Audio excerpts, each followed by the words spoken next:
স্বতন্ত্র বিশ্ববিদ্যালয়ের দাবিতে ঢাকার মহাখালীতে তিতুমীর কলেজের শিক্ষার্থীদের রেলপথ অবরোধে টঙ্গী জংশন হয়ে সারা দেশের রেল যোগাযোগ বন্ধ হয়ে গেছে।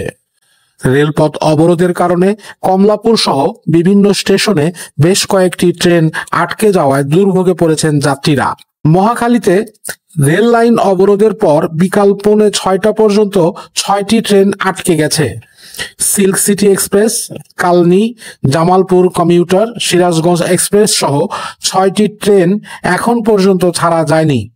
একইভাবে ঢাকায় প্রবেশ করবে এসব ট্রেনেও বিভিন্ন স্টেশনে আটকে আছে।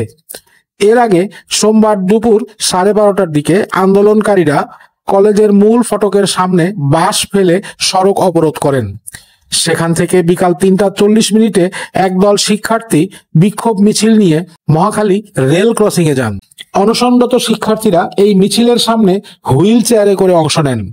শিক্ষার্থীরা মহাখালীর রেল ক্রসিং এর রেল লাইনের ওপর বসে পড়লে কমলাপুর থেকে ছেড়ে যাওয়া উপকূল এক্সপ্রেস ট্রেনটি নাখালপাড়ার দিকে আটকা পড়ে। পরে সেটিকে পিছিয়ে তেজগাঁও রেল স্টেশনে নিয়ে যাওয়া হয়।